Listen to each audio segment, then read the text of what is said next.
Wesh la Famax, on se retrouve pour le débrief du match entre Brest et le Paris Saint-Germain. Victoire 2-1 au bout du Paris Saint-Germain et on reprend 11 points d'avance provisoire sur l'OM et heureusement avant les 4 matchs à suivre qui nous attendent, qui vont pas être faciles. On va parler de ce match, mais avant toute chose, je tiens à remercier toutes les personnes qui étaient présentes sur le live. On a commenté le match ensemble. Merci à vous d'ailleurs. On a oublié de couper le live à la fin, mais tranquille. Ouais, bon, petite erreur, la première fois que ça m'arrive, j'oublie de couper le live à la fin. C'était c'était assez drôle, mais tranquille.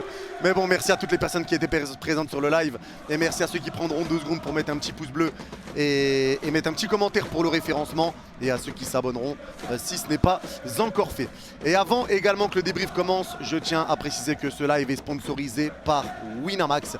Profitez de 2 offres de bienvenue exceptionnelles avec le lien qui est dans la description. Le premier dépôt doublé en freebet jusqu'à 100 € et avec le code IP10 vous avez également 10 € en plus offerts. Ça veut dire que si vous mettez 100 €, vous avez les 100 € offerts par Winamax sur l'offre de bienvenue et 10 € en plus, donc 210 € au total avec le code IP10. Mais je rappelle que c'est interdit aux mineurs et qu'il y a des risques, donc soyez prudents. Et maintenant, pour parler de ce match, on va commencer forcément joueur par joueur comme d'habitude, comme j'ai l'habitude de le faire. Mais avant toute chose, je tiens à féliciter Brest pour le match qu'ils ont fait. Ils savaient qu'il y avait un coup à jouer, surtout qu'ils étaient à la maison. Ils savaient qu'il y avait un coup à jouer contre le PSG qui venait de tomber en Ligue des Champions face au Bayern Munich. Et ils auraient pu faire un coup, même si, donc déjà bravo à Brest, même si on avait très bien commencé le match. On avait très bien commencé le match, il faut dire ce qui est. On arrive dans un système différent. On revient en 4-4-2 avec Fabian Ruiz sur le côté gauche et Soler sur le côté droit. On arrive sur un 4-4-2 et on avait bien commencé et au final, encore une fois, on voit qu'on n'est vraiment pas assez serein, on n'est vraiment pas assez solide. On manque quand même d'agressivité, on manque de contrôle, on manque de maîtrise et on se fait peur à chaque fois. On n'était pas loin de perdre des points ce soir, mais voilà. Donnarumma dans ses buts, ça n'a pas été le plus rassurant des hommes. Il n'a pas eu grand chose à faire, mais sur ce qu'il a eu à faire, il a pris un but et voilà, il n'a pas fait de grosses parades aujourd'hui Donnarumma. On n'a pas subi d'énormes occasions, mis à part le but et après nous rassurer surtout sur les centres, récupérer les ballons.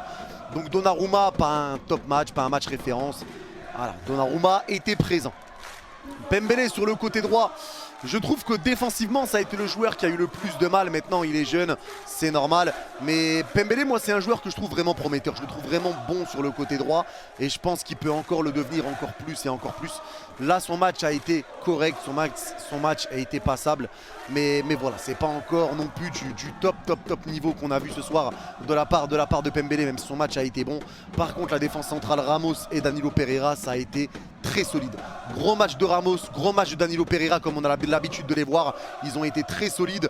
Ramos, il enchaîne les bonnes prestations après son excellent match contre le Bayern. Il continue de prouver qu'il est encore au niveau.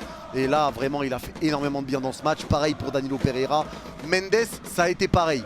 Il a été bon défensivement, solide défensivement. En première mi-temps, ça a été un petit peu plus compliqué. On l'a pas énormément vu offensivement non plus. Enfin, un petit peu quand même, j'abuse, mais voilà, c'est pas. On attend plus de lui offensivement. Mais il n'a pas apporté tout ce qu'il pouvait apporter. C'est peut-être dû au fait qu'on était en 4-4-2 avec forcément Fabian Ruiz sur le côté gauche. Et là par contre, Fabian Ruiz a fait un match vraiment pour moi mauvais. Des prises de balles pas bonnes, des passes pas bonnes, des appels pas bons, des mauvais choix et beaucoup de passes en retrait. Maintenant, c'est pas son poste, mais même à son poste, on sait que c'est pas la grande folie. Mais Fabian Ruiz sur le côté gauche, ça n'a pas été vraiment fameux. Le milieu de terrain, Zaïre Emery, Verratti, ça a été impeccable. Alors, Zaïre Emery, encore une fois, pour moi, est meilleur que les milieux de terrain qu'on a actuellement et qui sont titulaires à sa place. Zaïre Emery a fait un très bon match, Marco Verratti a fait un très bon match. Les deux ont été très bons, beaucoup de pressing, de récupération de balles, de jeu vers l'avant. Ils ont été solides tous les deux. Zaïre Emery, il ne faut pas oublier son âge. Et Verratti qui fait un bon match après le match qu'il nous fait contre le Bayern où on prend 2 buts de sa faute. Mais c'est comme ça, dans tous les cas, face au Bayern, on n'avait pas les épaules et on n'avait pas le niveau pour aller plus loin. Mais Zaïre Emery, très content encore une fois de son match. Verratti, très bon match et ça fait du bien de les voir à un niveau pareil. Vraiment, ça fait du bien et les deux ont été très solides aujourd'hui. Sur le côté droit, Carlos Soler. Alors oui, ça va surprendre, mais pour moi, Carlos Soler est l'homme du match.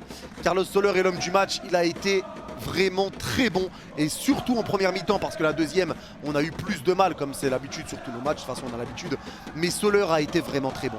En première mi-temps, l'occasion qu'il met sur la barre, son but, les 1-2 qu'il faisait avec Mbappé, les replis défensifs, les récupérations de balles, Soler a été impeccable, il a fait un très bon match, Carlos Soler, et il faut le dire, et là il a été vraiment très bon, et ça m'a fait plaisir de le voir jouer comme ça, de le voir marquer. Il a vraiment été bon, Soler. Pour moi, c'est l'homme du match aujourd'hui. Il a vraiment été impeccable. J'ai rien à redire sur sa prestation et j'espère qu'il continuera parce que bon, peut-être que la pression lui fait du mal et peut-être que la pression fait du mal à pas mal de joueurs, mais on sait que le PSG est un club sous pression, un club à pression. Donc s'il n'a pas les épaules pour supporter la pression, c'est sûr que sa place n'est pas au PSG malgré tout. Et devant, forcément, Messi et Mbappé. Les deux, ça a été aujourd'hui la déception. Les deux, ça a été la déception. Ils n'ont vraiment pas été en vue, ils n'ont vraiment pas été hyper bons, sauf au début, sauf au début en première mi-temps, où vraiment le PSG dominait et on combinait très bien. Mais là, Messi et Mbappé, ça a été décevant. Même si à la 90e, c'est Messi qui fait la passe à Mbappé et Mbappé qui marque pour le 2-1. Sur l'ensemble du match, on ne peut pas oublier le match qu'ils ont fait. Le match n'a vraiment pas été bon, que ce soit à l'un comme à l'autre. On le sait que les Brestois jouent forcément plus bas quand ils ont égalisé. Ça joue forcément plus bas. Mais c'est pas normal de les voir aussi peu. C'est pas normal de les voir aussi peu. Est-ce que c'est parce qu'ils sont pas assez bien servis? On n'a pas le collectif pour faire... On n'arrive pas à jouer contre les blocs bas, ça on le sait depuis un moment. On n'arrive pas contre les blocs bas. On a un jeu en contre-attaque et la preuve, le but d'Mbappé, c'est un but en contre-attaque. Mais on est fait pour jouer en contre-attaque, on n'est pas fait pour jouer contre des blocs bas. On n'y arrive pas, on manque de cohésion, on manque de collectif, on manque on manque de vista en fait, tout simplement pour déboussoler les défenses qui sont vraiment très basses. Et on l'a vu encore ce soir, ça a été compliqué. Brest a failli nous empêcher de prendre les 3 points ce soir. Mais c'est le même constat que sur tous les matchs en fait. C'est le même constat que sur tous les matchs, c'est que tous les matchs se ressemblent. On galère à tous les matchs, on n'est pas réellement dominant, mais on gagne. Ça gagne, enfin, et encore, ça gagne, mais on n'est pas dominant. Il n'y a pas de... Le Brest a eu des situations, on a eu des occasions comme eux, ils en ont eu. On a frappé 17 fois, ils ont frappé 7 fois, mais le match était... Ils ont quand même fermé le match à un moment, les Brestois, pour pas prendre le deuxième. Donc c'est normal qu'on ait plus de situations qu'eux, mais c'est pas normal qu'on tue pas les matchs. C'est pas normal parce que les Brestois, à chaque fois, leurs occasions, c'était des longs dégagements, des déviations et ça partait en contre-attaque. Le but d'Honora, c'est pareil, c'est une contre-attaque qui part beaucoup trop vite. Alors moi, ce que je n'arrive pas à comprendre, c'est qu'on n'est pas devant, mais on n'est pas derrière. Il y a un manque d'équilibre, il y a un manque de tactique, il y a un manque... Pour moi, il y a un mauvais placement des joueurs. Il y a des choses qui sont mal faites. Il y a des choses qui sont mal faites. Alors oui, ça gagne, mais clairement, dans le jeu, ça va pas. On l'a vu encore ce soir, dans le jeu, ça n'allait pas, mis à part les 15 premières minutes du match, où le PSG jouait très bien et ça m'a fait plaisir. Mais voilà, c'est comme ça. On le sait dans tous les cas qu'il y a beaucoup de choses à changer et on attendait... pas réellement grand chose d'eux après l'élimination contre le Bayern, mais au moins de valider le titre de champion de France. Voilà, on reprend 11 points d'avance provisoire sur l'OM, donc c'est quasi, enfin pas chose faite vu qu'il y a 4 matchs importants qui vont venir. On reçoit Rennes, on reçoit Lyon, on se déplace à Nice et on reçoit Lens. Donc il y a 4 matchs énormes et 4 matchs très compliqués à venir, donc c'est là que le titre va se jouer à mon avis. C'est sur les 4 prochains matchs où il va falloir faire très attention et surtout être bien armé et bien concentré pour aller valider cette Ligue 1, parce que si on fait quelques faux pas, ça peut coûter très cher, donc il va falloir rester serein. Mais voilà, c'est vrai que là, c'est surtout sur la globalité que l'équipe commence à devenir de plus en plus décevante. Et on sait qu'il va falloir changer des choses, changer des joueurs, changer de coach, changer de dirigeants, de direction, de mentalité. Et laisser les coachs travailler, parce que là, vraiment, il n'y a rien sur le terrain. Il n'y a rien et on le voit que Galtier n'a pas de tactique. On voit que Galtier n'a pas le pouvoir de changer la physionomie d'un match.